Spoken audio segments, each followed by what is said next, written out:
My parents demanded I give my house to my unemployed brother. So I packed everything, moved to my yacht, and what happened next changed our family forever. I'd love to know which corner of the globe you're watching from, and if this story speaks to you, make sure to subscribe. Tomorrow's video is one you absolutely can't miss. I'm Alexis, 31 years old, and I've been grinding in the tech industry for the past 8 years. I started as a junior developer at a startup in Austin, worked my way up through 3 different companies, and finally landed a senior position at a major software firm. The salary wasn't Silicon Valley money, but it was solid, enough to live comfortably and actually save for the future. My parents, Robert and Catherine Martinez, always made it clear they were proud of my work ethic. Robert worked as a school principal for 30 years before retiring, and Catherine managed a local dental office. They weren't wealthy, but they were comfortable. Middle-class stability, modest savings, the kind of people who clipped coupons but still took a vacation to Florida every winter. Growing up, I was always the focused one. While my younger brother Marcus was out partying in high school, I was studying for AP exams. When he dropped out of community college after 1 semester to find himself, I was pulling all-nighters to finish my computer science degree. The pattern was clear early. I planned ahead, Marcus lived in the moment. After college, I moved to Dallas and threw myself into work. 60-hour weeks were normal. I lived in a tiny apartment, drove a used Honda, and put every extra dollar into savings. My colleagues thought I was crazy for not upgrading my lifestyle as my salary increased, but I had a goal. I wanted to own property before I turned 30. It took me 6 years, but I finally had enough for a down payment on a house in Plano, a nice suburb about 30 minutes north of Dallas. Nothing fancy, a 3-bedroom, 2-bathroom ranch-style home built in the 1990s, but it had a decent-sized backyard, a 2-car garage, and most importantly, it was mine. The day I got the keys, I called my parents to share the news. Catherine started crying on the phone. "Oh, honey, we're so proud of you. Your first house. Robert, come here. Alexis bought a house." I could hear my dad in the background asking for details about the neighborhood, the square footage, the mortgage rate. They were genuinely excited. Marcus was a different story. When I told him during our monthly family dinner, he just shrugged and said, "Cool, man. It must be nice to have money." There was this edge in his voice, like my success somehow reflected poorly on him. I tried to brush it off, but it stung a little. The house needed work. The previous owners had let things slide. Outdated fixtures, worn carpets, a kitchen that looked like it hadn't been updated since the Clinton administration. But I saw potential. Over the next 18 months, I renovated almost everything. New hardwood floors, a completely gutted and modernized kitchen, updated bathrooms, fresh paint throughout. I did most of the work myself on weekends. YouTube became my best friend. I learned how to install subway tile, refinish cabinets, and even do basic electrical work. The projects kept me busy, gave me something to be proud of beyond just work. My parents visited regularly during the renovation process. They'd come by with coffee and donuts on Saturday mornings, and Robert would offer to help with whatever project I was tackling that weekend. He wasn't particularly handy, but he was enthusiastic.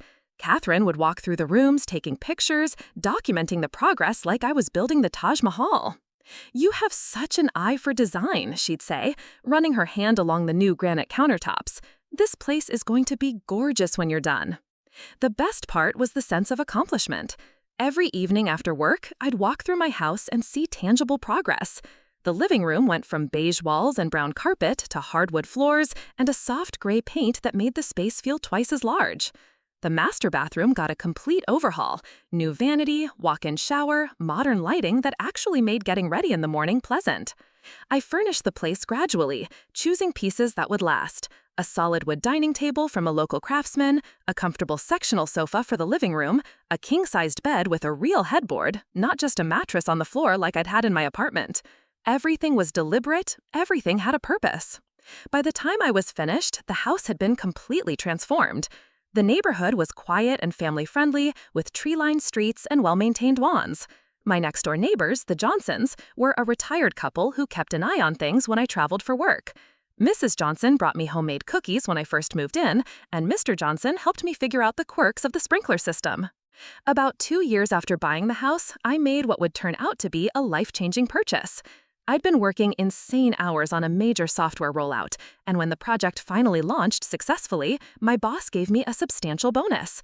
Instead of putting it all in savings like usual, I decided to do something completely impractical. I bought a yacht. Not a massive floating mansion, but a beautiful 42-foot sailboat docked at a marina on Lake Tacoma, about an hour and a half north of Dallas. The previous owner was an older gentleman who'd babied the boat but couldn't handle the physical demands of sailing anymore. It was immaculately maintained, teak decks, a comfortable cabin with a full galley, sleeping quarters for 4 people. My parents thought I'd lost my mind. A boat? Catherine asked when I told them. Alexis, you don't even like the water that much. That wasn't entirely true. I'd always enjoyed being on the water, but living in Texas, opportunities were limited. The yacht changed that. Most weekends, I'd drive up to the marina, take the boat out on the lake, and just decompress. Sometimes I'd anchor in a quiet cove and read. Other times, I'd invite friends from work for day trips. The boat became my escape from the pressure of deadlines and meetings. Out on the water, with the wind filling the sails and the city skyline fading behind me, I felt a peace I couldn't find anywhere else. The yacht had everything I needed: a small but efficient kitchen, a comfortable bed, even a decent sound system for playing music while I cooked dinner at anchor. Robert eventually came around to the idea. He joined me for a few sailing trips and admitted he understood the appeal. "There's something about being out here," he said one afternoon, watching the sunset reflect off the water. "It's like the rest of the world just disappears." Marcus never showed any interest in the boat. When I invited him to join us for a family sailing trip, he declined, saying he had other plans. Those other plans usually involved sleeping until noon and playing video games at our parents' house, where he'd been living on and off since dropping out of college. By this point, I had established a comfortable routine: work hard during the week, maintain my house, spend weekends on the yacht when weather permits. I wasn't flashy about my success, but I was genuinely content. The house represented stability and accomplishment. The yacht represented freedom and adventure. I thought I had found the perfect balance between responsibility and enjoyment, between planning for the future and living in the present. My parents seemed proud of what I'd built, and even though Marcus kept his distance, I assumed he'd figure out his own path eventually. I had no idea that my carefully constructed life was about to be turned completely upside down by the 2 people who were supposed to support me most. The phone call came on a Tuesday evening in March. I was in my home office, wrapping up some code reviews, when my mom called. Her voice had that particular tone she used when she was trying to sound casual about something that definitely wasn't casual. "Hey, sweetie, how was work today?" "Good, just finishing up some projects. What's going on, Mom?" "Well, your father and I have been talking, and we wanted to run something by you. It's about Marcus." I should have seen it coming. Marcus had been living with them for almost 3 years now, ever since his latest attempt at independence had crashed and burned.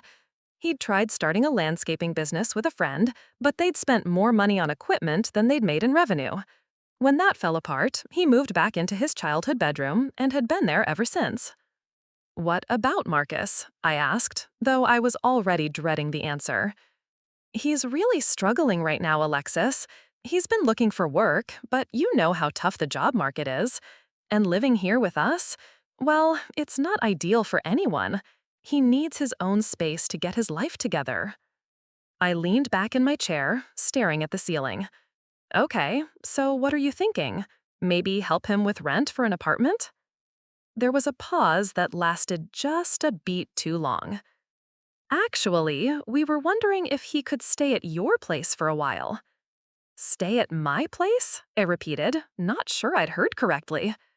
"Just temporarily," Catherine rushed to add. "You have that extra bedroom, and it would give him a chance to find a job without the pressure of rent. Once he gets on his feet, he could find his own place."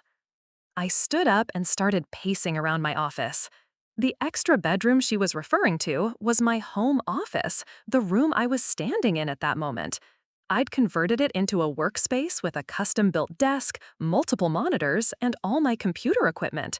It wasn't a guest room, it was the nerve center of my career. Mom, that's not really a guest room. That's my office. I work from home 2 days a week. Oh, I'm sure you could work something out. Maybe set up a little desk in your bedroom, or use the dining room table when you need to work from home. The casual way she dismissed my workspace was jarring, like my career was just a hobby that could be easily shuffled around to accommodate Marcus's latest crisis. How long are we talking about? I asked. We're not sure exactly. Maybe a few months, just until he finds something steady. A few months? In my house? Disrupting my routine, my workspace, my peace of mind? I tried to stay calm, but I could feel my jaw clenching. What kind of jobs is he looking for? Oh, you know Marcus. He's got a lot of ideas. He's been talking about getting into real estate, maybe getting his license, or possibly something in sales. He's very personable when he wants to be. A lot of love and effort went into bringing this story to life. If you're enjoying it, we'd be so grateful if you'd subscribe to our channel. Now, back to where we left off. Marcus was personable when he wanted something, that much was true, but I'd never seen him stick with anything long enough to build a career. Real estate would require months of studying for the license exam, then probably years of struggling to build a client base. Sales would require showing up consistently and dealing with rejection. Neither seemed like a natural fit for someone who'd spent the last 3 years playing video games and complaining about how unfair life was. Have you talked to him about this? Is he actually on board with staying at my place? Well, not yet. We wanted to check with you first, but I'm sure he'd be grateful for the opportunity. The opportunity? Like I was offering him a job instead of potentially turning my life upside down. Mom, I need to think about this. It's a big decision. Of course, honey, take your time, but don't take too long, okay? Things are getting a little tense around here. After I hung up, I sat in my office for a long time, looking around at the space I'd carefully organized. My dual monitors, my ergonomic chair, the whiteboard where I sketched out code architecture. The room had great natural light from the window that overlooked my backyard. I'd painted the walls a calming blue-gray and installed floating shelves for my technical books and industry awards. The idea of dismantling all of this to make room for Marcus felt wrong on a fundamental level. This wasn't just furniture I could move around, this was my livelihood. Over the next few days, both my parents called separately to follow up.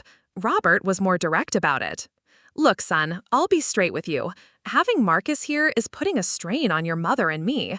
We're supposed to be enjoying our retirement, but instead we're dealing with a grown man who sleeps until 2 in the afternoon and leaves dirty dishes everywhere. Then maybe it's time for some tough love, I suggested. Give him a deadline to find his own place. We've tried that. He just gets defensive and says we don't understand how hard it is out there. Your mother feels guilty every time we bring it up. That made sense. Catherine had always been the peacemaker in our family, the one who smoothed over conflicts and made excuses for Marcus's behavior. She'd been enabling him for years, though she'd never see it that way. Dad, my house isn't set up for a roommate. I live alone for a reason. I understand that, Alexis, but you're in a position to help, and he's family. Sometimes we have to make sacrifices for our family. The word sacrifice hit me wrong. I'd already made plenty of sacrifices to get where I was. I'd worked nights and weekends, lived below my means, foregone vacations and social events to save money and advance my career. Now I was being asked to sacrifice my peace of mind and workspace for someone who'd made consistently poor decisions. A week later, Marcus himself called me. His approach was different, more buddy-buddy, like we were old friends catching up. Hey sis, how's the fancy house treating you? It's good, Marcus. Mom and Dad told me you might be looking for a place to stay. Yeah, man, just temporarily though. I've got some irons in the fire, but you know how it is. Need a permanent address to get hired anywhere decent. What kind of irons? Well, I've been talking to this guy who runs a construction company. Might be able to get me on a crew. And there's this opportunity in insurance sales that could be really lucrative. Commission-based, but the sky's the limit, you know? I did know. Commission-based jobs were often code for no guaranteed income and high turnover. Companies used them to cycle through desperate people who'd work for free while chasing the promise of big payouts that rarely materialized. Have you actually applied for these jobs? Working on it. But like I said, I need a good address. I need to get my confidence back. Living with mom and dad is it's not helping my mindset, you know? There it was, the subtle blame shifting. It wasn't his lack of effort or motivation that was the problem, it was his environment. All he needed was a change of scenery, and suddenly he'd transform into a productive member of society. Marcus, if you stayed at my place, what would that look like? What are you thinking in terms of timeline and expectations? Oh, super low key. I'd basically just need a place to crash and maybe use your internet to job hunt. I'm not going to throw parties or bring random people over or anything, just focused on getting my life together. He made it sound so reasonable, so temporary, but I'd heard these promises before. Every time Marcus moved back in with our parents, it was supposed to be temporary. Every new business venture or job opportunity was going to be the one that changed everything. What about rent? I asked. Well, I don't really have income right now. That's kind of the whole point. But once I start making money, I'd totally contribute. Of course, I'd be providing free housing with the vague promise of future compensation that would probably never materialize. Let me think about it, I said. Sure thing, but don't overthink it, you know? It's just family helping family. After that conversation, I drove up to the marina and spent the evening on my yacht. Sitting in the cabin, listening to the gentle lapping of water against the hull, I tried to imagine Marcus living in my house. Him sleeping in my office, forcing me to work from the dining room table. His dishes in my sink, his clothes in my laundry room. His chaos disrupting the peaceful routine I'd worked so hard to establish. The more I thought about it, the more convinced I became that this was a terrible idea. But I also knew my family well enough to understand that saying no wasn't going to be simple. This wasn't just a request, it was the beginning of a campaign that would involve guilt, manipulation, and probably accusations that I was selfish and unsupportive. I just didn't realize how far they were willing to go to get what they wanted. I thought I dodged the bullet when I told my parents I needed more time to think about the Marcus situation. For about 2 weeks, nobody brought it up, and I foolishly assumed they'd found another solution.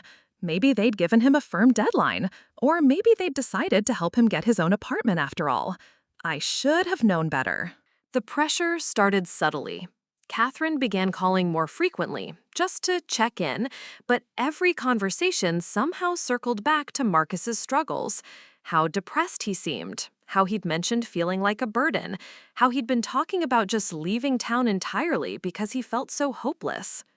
He said maybe he should just move to California and try to start over, she told me during one of these calls.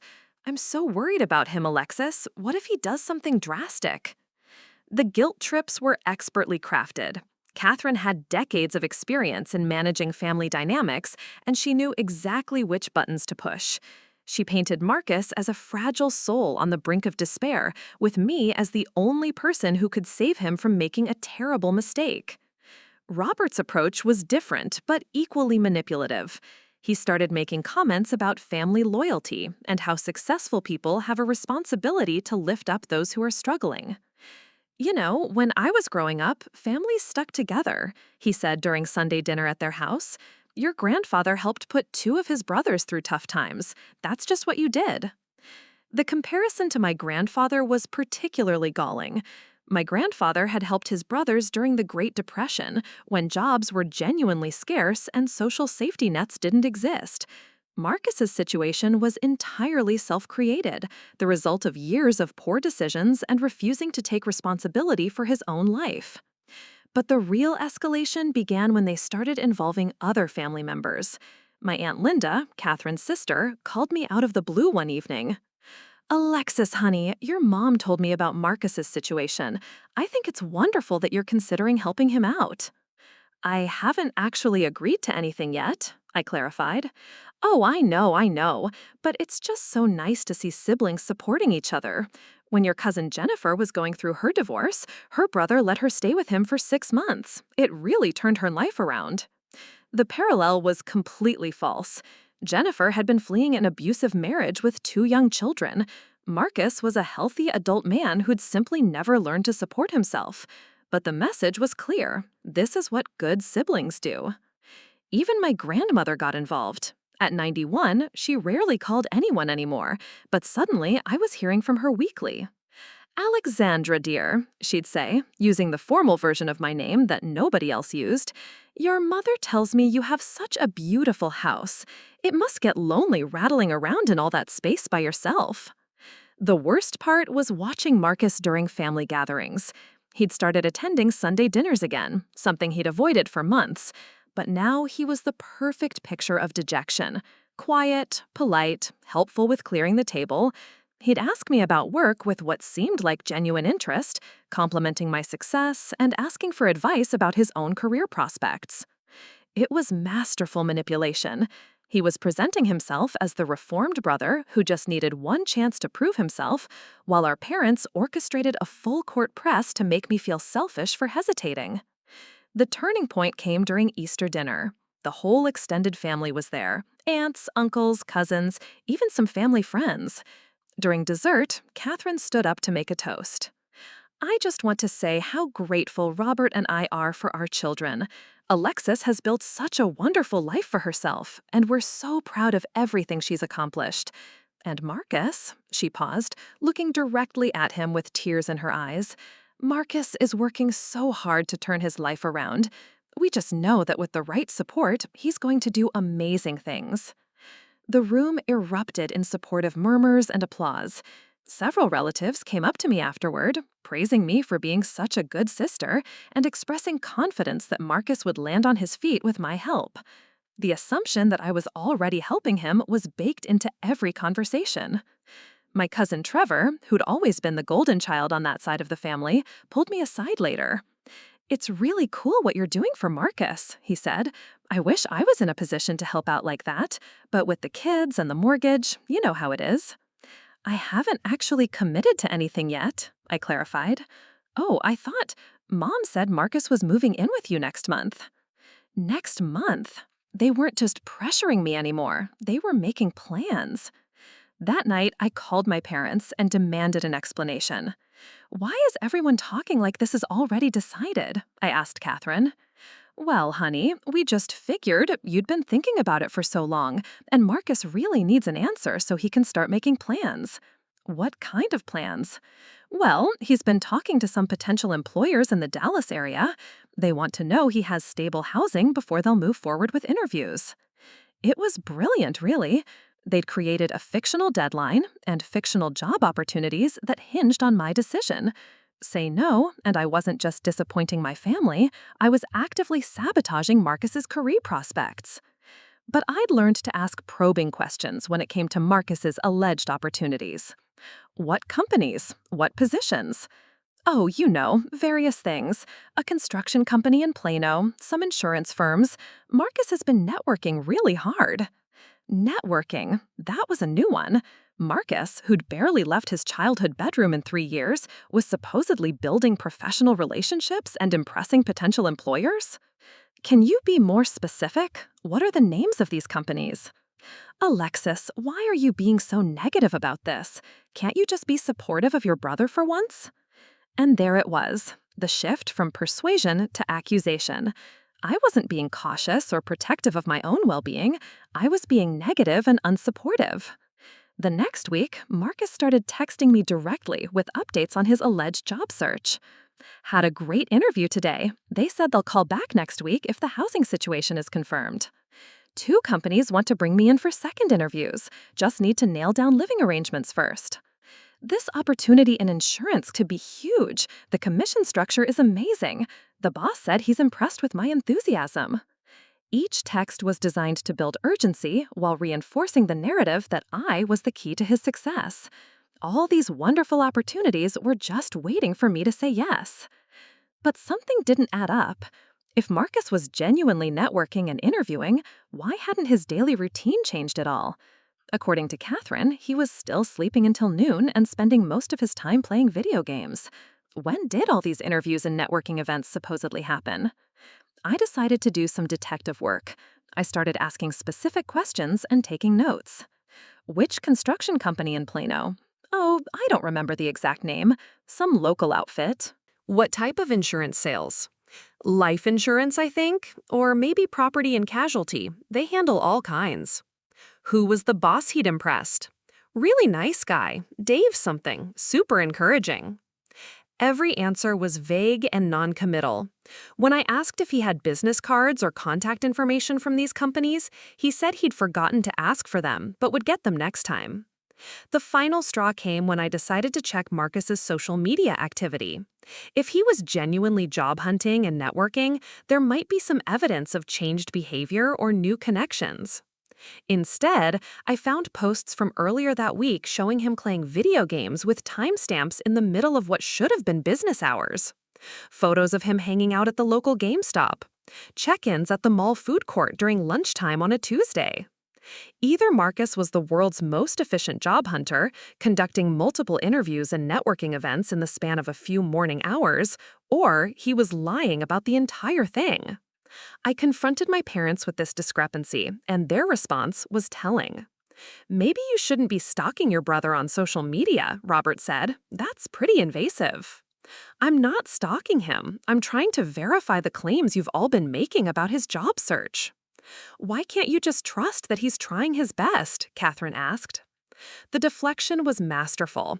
Instead of addressing the obvious inconsistencies in Marcus's story, they turned it around to make me the problem. I was being invasive, distrustful, and unsupportive. But the manipulation campaign was far from over. In fact, it was about to get much more aggressive. The phone call that changed everything came at 7:30 a.m. on a Friday. I was getting ready for work, drinking my first cup of coffee, and reviewing my schedule for the day when Robert called. His voice was tight and strained in a way I'd never heard before. "Alexis, we need to talk, today. This situation with Marcus has gotten out of hand." "What happened?" "Just, can you come over after work? We need to sit down as a family and figure this out once and for all." The ominous tone sent a chill down my spine, but I agreed to be there by 6. I spent the entire workday distracted, running through possible scenarios in my mind. Had Marcus finally done something that forced them to kick him out? Had they discovered his job search was fake? Or were they about to escalate their pressure campaign to a whole new level? When I arrived at my parents' house that evening, the atmosphere was immediately tense.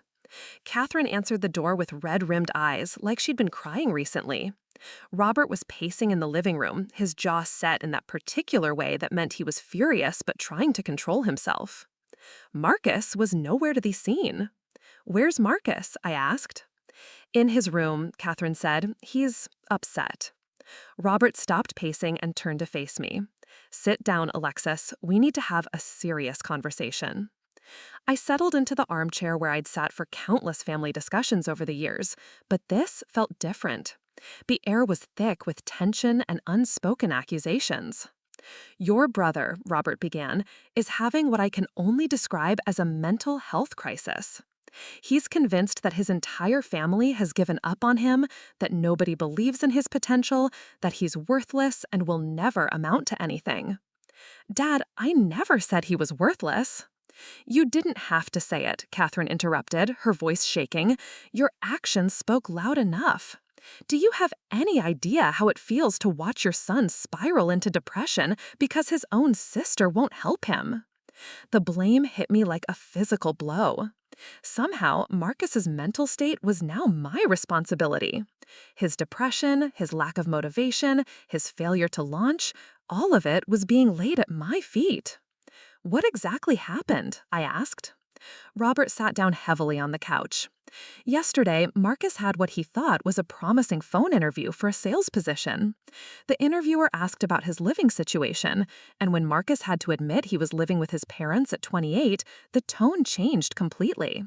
They said they'd call him back, but he could tell they'd lost interest." "One interview doesn't mean—" "It wasn't just one interview," Catherine said. "It's been happening over and over. Companies want to hire someone who has their life together, not someone who's still living in his childhood bedroom."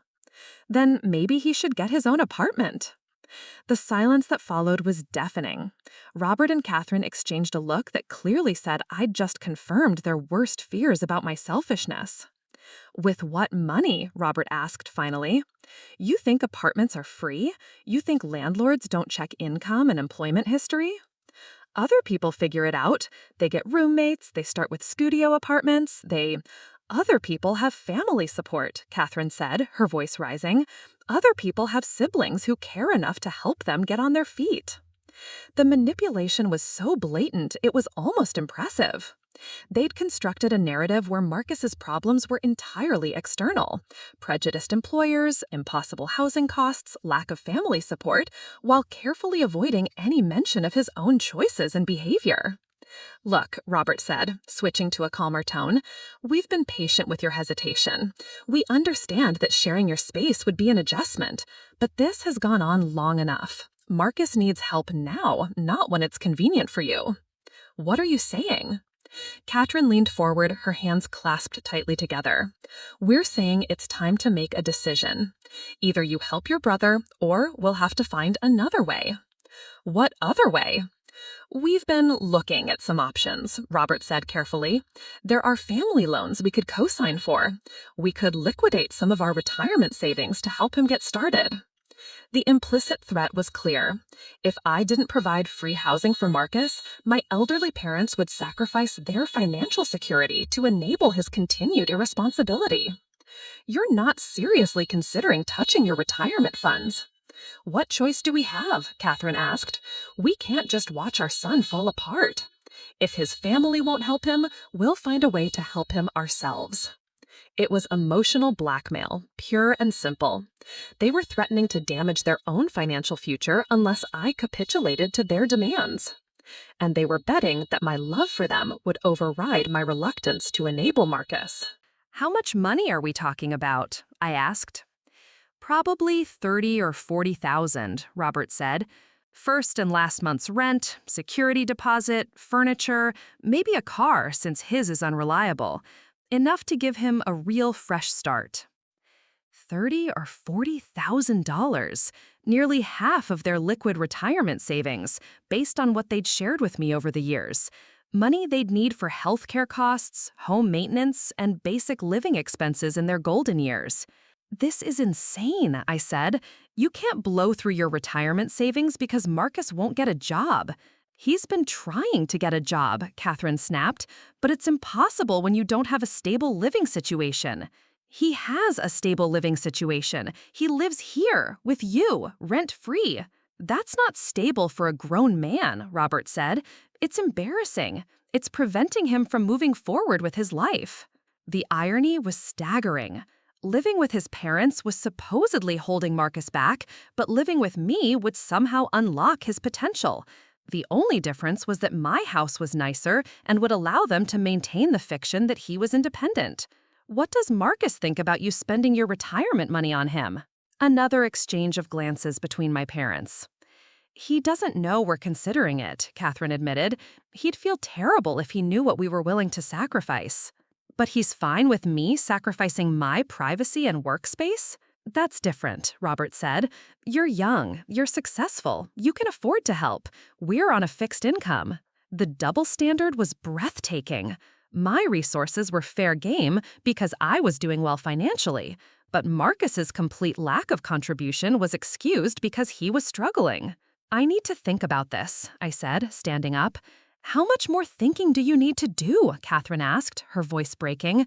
It's been 2 months, Alexis. 2 months of watching your brother sink deeper into despair while you deliberate. If you don't make a decision by Sunday, Robert said quietly, we're going to the bank on Monday morning. Sunday? They were giving me 48 hours to choose between enabling Marcus or watching them destroy their financial security. This is emotional blackmail, I said. This is a family crisis, Catherine replied, and families make sacrifices for each other. I left without saying goodbye, my hands shaking as I drove home. The audacity of their ultimatum was almost incomprehensible. They'd created a false choice between 2 unacceptable options, then acted like I was the unreasonable one for not immediately choosing the lesser evil. Back at my house, I walked through the rooms I'd so carefully designed and furnished. My peaceful home office, where I built my career, the living room where I hosted friends and relaxed after long days, the kitchen where I'd learned to cook, experimenting with new recipes and enjoying the satisfaction of creating something with my own hands. The idea of disrupting all of this for Marcus, who'd shown no genuine commitment to change, who'd lied about his job search efforts, who'd never even asked me directly if he could stay, felt like a betrayal of everything I'd worked to build. But the alternative was watching my parents impoverish themselves to enable their adult son's continued irresponsibility. I spent the weekend oscillating between anger and guilt, replaying every conversation and second-guessing every decision. Maybe I was being selfish. Maybe family loyalty does require this kind of sacrifice. Maybe I was overthinking a situation that could actually help Marcus turn his life around. But deep down, I knew the truth. This wasn't about helping Marcus, it was about managing him. My parents had been managing his failures and poor choices for years, always finding someone else to blame, always discovering external solutions to internal problems. Now, they wanted me to take over that management role. On Sunday afternoon, I made my decision. But it wasn't the decision anyone expected. Sunday evening at 6 p.m., I called my parents. I'd rehearsed what I was going to say, but my heart was still racing when Robert picked up the phone. "Hi, Dad. I've made my decision about Marcus." "Thank God," he said, and I could hear the relief in his voice. "Your mother's been worried sick all weekend. I'm not going to let Marcus move into my house." The silence stretched so long I thought the call had dropped. What? Robert's voice was barely a whisper. I said, "No, Marcus can't stay at my place, but I'm also not going to let you destroy your retirement savings for him either." "Alexis, we talked about this. Those are the only two options." "No, they're not. There's a third option that nobody's considered because you've all been so focused on enabling Marcus instead of actually helping him." "What are you talking about?" Catherine's voice came through. Robert had put me on speaker. "I'm talking about Marcus moving into my house while I move out." Another long silence. "Move out where?" Robert asked. "To my yacht. I'm going to live on the boat for 6 months and let Marcus have the house, completely to himself. No roommate situation, no shared space, no excuses about embarrassing living situations when he talks to employers." I could hear them whispering to each other, but couldn't make out the words. "Alexis," Catherine finally said, That's very generous. But you can't live on a boat. Where would you work? How would you shower? What about your mail? The yacht has everything I need. Full kitchen, bathroom, comfortable sleeping quarters. The marina has Wi-Fi, so I can work remotely. I can use a mail forwarding service for 6 months. It's not a hardship. It's actually something I've thought about doing anyway." That last part wasn't entirely true, but it sounded convincing. "And Marcus would have the house completely to himself?" Robert asked. "Completely. My office, my furniture, my utilities, everything. The only condition is that he pays the basic expenses, utilities, internet, property taxes, about $800 a month total." $800? Catherine sounded shocked. "He doesn't have $800. Then he'll need to get a job, a real job, not these imaginary opportunities he's been claiming to pursue." "This is ridiculous," Robert said, his voice rising. "You're going to live on a boat just to prove a point?" I'm going to live on a boat to remove every possible excuse for Marcus's continued failure to launch. No embarrassing living situation, no sharing space with his successful sister, no parents to fall back on. Just him in a beautiful house with the most basic adult responsibility imaginable. The line went quiet again. I could picture them staring at each other, trying to figure out how to respond to a solution they hadn't anticipated. "What if he can't find work right away?" Catherine asked. "Then he'll figure something out. Deliver food, work retail, mow lawns. There are jobs available for people who actually want to work." "You're being unreasonable," Robert said. $800 a month is a lot of money for someone who's unemployed. Dad, $800 wouldn't even cover half the rent on a studio apartment in that area. I'm offering him a 3-bedroom house with a 2-car garage and a backyard. It's the deal of the century." "But what if—" "No more what ifs," I interrupted. "This is my offer. Marcus gets the house for 6 months. If he can't manage $800 a month in basic expenses during that time, then he's proven that he's not ready for independent living, and you can go ahead and blow your retirement savings on him. The silence that followed felt different. Less shocked, more calculating. "We need to talk to Marcus about this," Catherine said finally. "Of course, but I need an answer by Wednesday. If he's not interested, I'm withdrawing the offer and you can proceed with your original plan to drain your savings account." "Wednesday?" Robert protested. "That's not much time. It's 3 days to consider the most generous offer Marcus is ever going to receive. If he needs longer than that to decide, then he's not serious about changing his life." After I hung up, I felt a strange mixture of relief and anticipation. I'd called their bluff in a way none of them had expected. Instead of choosing between their two manipulative options, I'd created a third option that exposed the real issue. Marcus didn't want independence. He wanted continued dependence with better optics. I spent the rest of Sunday evening researching mail forwarding services and making lists of what I'd need to move to the yacht. The logistics were actually simpler than I'd initially thought. The marina had excellent Wi-Fi, laundry facilities, and I could dock close enough to shore that I'd have cell service for work calls. Monday morning, I got a text from Marcus. "Can we talk?" I called him during my lunch break. "Alexis, what the hell is this boat thing about?" He sounded genuinely confused, like the concept of me moving out so he could have the house was incomprehensible. "It's about giving you everything you've claimed to want. Your own place, no roommate situation, total independence." "But why can't you just stay and we'll figure out the roommate thing?" "Because the roommate thing was never the real issue, Marcus. The issue is that you want all the benefits of independence without any of the responsibilities." "That's not true. I just need help getting started." "This is help. This is more help than anyone has ever offered you. A whole house for $800 a month. $800 is a lot of money when you don't have a job. Then get a job. Any job. Uber, DoorDash, retail, food service. There are dozens of businesses within walking distance of my house that have hiring signs up. Those aren't real jobs. Those are just temporary things." And there it was. The real problem wasn't that Marcus couldn't find work. It was that he considered most available work beneath him. He wanted to start at the middle of the career ladder without climbing the bottom rungs. "Marcus, do you want the house or not?" "I mean, yeah, but can't we negotiate the money part? Maybe start with like $200 a month and work up to $800 over time?"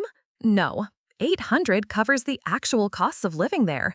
I'm not subsidizing your lifestyle any more than I already am by giving you free housing." "This is crazy, Alexis. You're really going to live on a boat?" "I'm really going to live on a boat. What if something happens to you out there? What if there's a storm or the boat sinks or something?" "It's a lake, Marcus, not the open ocean, and the yacht is perfectly safe and well-maintained." Tuesday evening, my parents called for another family meeting. This time, Marcus was present, slumped in his usual chair, looking like he'd rather be anywhere else. "We've discussed your proposal," Robert began carefully, "and while we appreciate the gesture, we're concerned about the practical aspects, such as..." "Well, for starters, Marcus has some health issues that require regular doctor visits. How is he supposed to get to appointments without reliable transportation?" This was news to me. "What health issues?" Marcus shifted uncomfortably. "Just some anxiety stuff, and my back bothers me sometimes." "Anxiety and back pain don't prevent you from working or driving," I said. "The anxiety is pretty severe," Catherine added quickly. "He's been seeing a therapist, and she says stress could make it worse." More excuses, more external reasons why Marcus couldn't handle basic adult responsibilities. "Then maybe living independently will be good for his anxiety," I suggested. "A lot of anxiety comes from feeling out of control. Having his own place might actually help." "Or it could trigger a complete breakdown," Robert said gloomily. The melodrama was almost comical. They were acting like I was proposing to abandon Marcus on a deserted island instead of offering him a free house. "Look," I said, "this is my final offer. Marcus can have the house for 6 months at $800 a month, or he can't, but I'm not debating the terms anymore." "What happens after 6 months?" Marcus asked. "If you've proven you can handle the basic responsibilities of independent living, we'll discuss longer-term arrangements. maybe a lease agreement, maybe you find your own place by then. And if I can't, then you'll have learned something important about yourself, and Mom and Dad can proceed with their original plan." The meeting ended without a clear resolution, but I could see the wheels turning. They were running out of ways to object to a proposal that gave Marcus everything he'd claimed to want. Wednesday afternoon, Catherine called with their answer. "Marcus has agreed to try it," she said, though her tone suggested she wasn't happy about it. "Great, I'll need him to sign a simple agreement outlining the terms, and I can move out this weekend." "This weekend? That's very fast." "The sooner the better. Marcus can start his new independent life, and I can start my boat adventure." What none of them realized was that I'd already started planning for their inevitable failure to meet the terms of the agreement. I had a feeling this arrangement was going to end very differently than they expected. The move to my yacht happened exactly as planned. That Saturday morning, I loaded my work equipment, clothes, and personal essentials into my car and drove to Lake Texoma. Marcus stood in the driveway watching me leave, looking like a kid who'd just been handed the keys to Disney World but wasn't quite sure he wanted to go inside.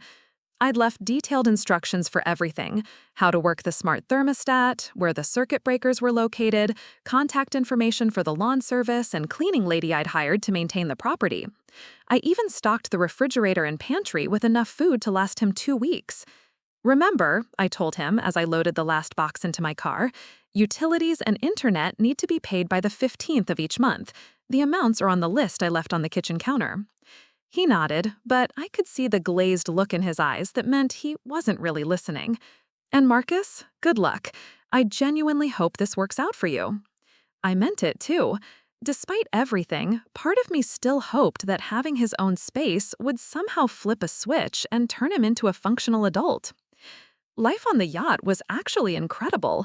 I'd been worried about the adjustment, but within a week, I'd settled into a routine that felt more natural than my previous suburban existence. I woke up each morning to the gentle rocking of the boat and the sound of water lapping against the hull.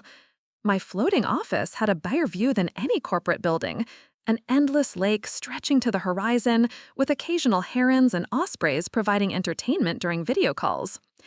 The marina had a small community of liveaboard boat owners, and they welcomed me with surprising warmth. There was a retired Navy captain named Bill who taught me advanced knots and weather reading, a couple named Janet and Steve who'd been living on their catamaran for 15 years and shared the best spots for grocery shopping and mail pickup, even a few younger professionals like myself who'd chosen boat life for the freedom and simplified living. Work was seamless. The marina's Wi-Fi was actually faster than my home internet had been, and my colleagues were endlessly entertained by my floating office background during video meetings. My productivity actually increased. There were fewer distractions, no neighbors mowing lawns during important calls, no random deliveries interrupting my flow. But the real test wasn't how well I was adapting to boat life. It was how Marcus was handling his newfound independence. The first month went surprisingly well. He paid the utilities on time, kept the house reasonably clean, and even sent me a few photos showing he'd made an effort to maintain the landscaping. When I called to check in, he sounded optimistic about his job search and mentioned a few interviews he had lined up. I started to think that maybe, just maybe, this arrangement might actually work. Then came month 2. The first red flag was a text from my neighbor, Mrs. Johnson. "Dear, is everything okay at your house? There seem to be a lot of cars coming and going at odd hours." When I called Marcus about it, he was dismissive. "Just having some friends over occasionally, nothing crazy." The second red flag was the utility bill. Instead of the usual $180 for electricity, it was $340. When I asked Marcus about it, he said he'd been working home a lot and needed to keep the house comfortable. "Working home doing what?" I asked. "Oh, various projects, online stuff." The vague answer was classic Marcus, but I let it slide. Maybe he'd actually found some remote work opportunity. By the end of month 2, I got a call from the city water department.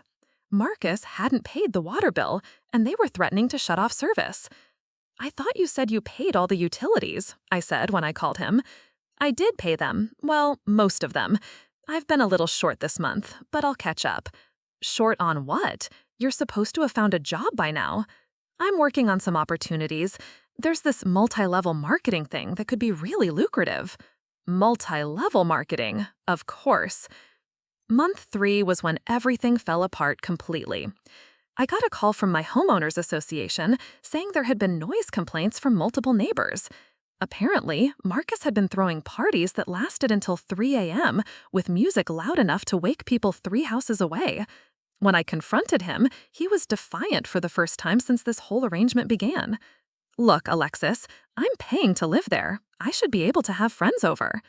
You're not paying to live there. You're 3 months behind on utilities, you haven't contributed a single dollar, and now you're disrupting the entire neighborhood. I'm working on getting caught up. This business opportunity is about to pay off big time. What business opportunity? It's complicated. You wouldn't understand. The condescension in his voice was infuriating. Here was someone who'd never held a steady job in his life telling me I wouldn't understand his business opportunity. That weekend, I drove to the house unannounced. What I found was worse than I'd imagined. The beautiful hardwood floors I'd spent months refinishing were covered in stains and scratches. There were holes in the walls where someone had obviously punched them during a party. The kitchen was destroyed. Dirty dishes piled everywhere, grease splatters on the cabinets, something sticky coating the countertops that I didn't want to identify. But the worst part was my former office. Marcus had turned it into what could only be described as a gaming den.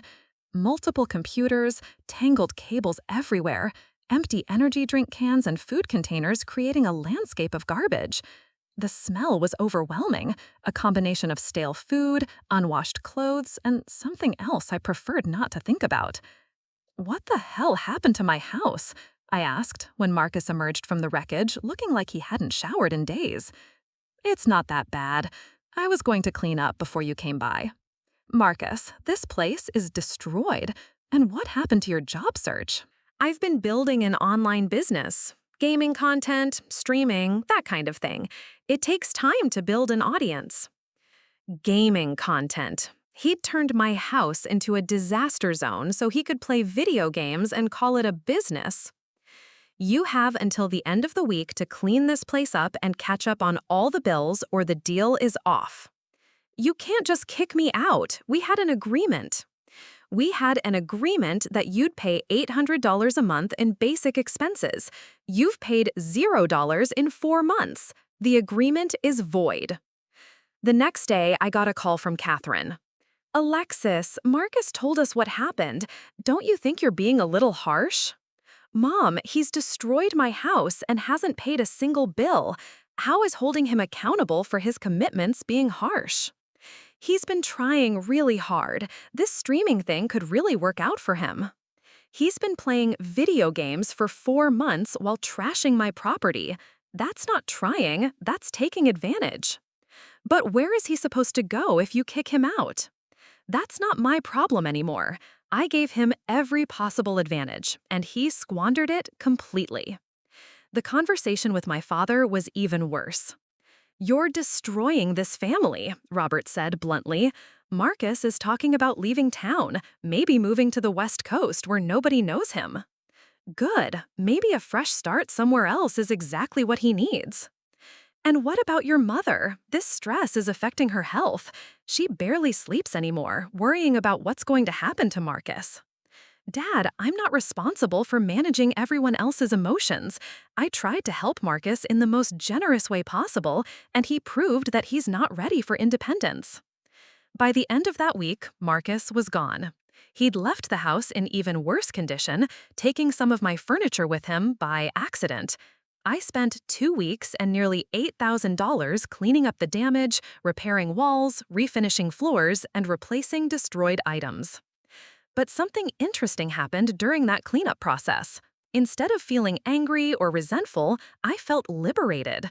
The house had served its purpose as a testing ground, and the results were conclusive. Marcus wasn't a victim of circumstances, he was the architect of his own continued failure. I decided not to move back into the house. Instead, I put it on the market and used the proceeds to buy a larger yacht, a gorgeous 50-foot catamaran with even more living space and better amenities. I kept my job, but negotiated a fully remote arrangement, allowing me to travel and work from different marinas around the country. The freedom was intoxicating. I could wake up in a different state whenever I wanted, explore new coastlines, meet new people, live with minimal possessions and maximum experiences.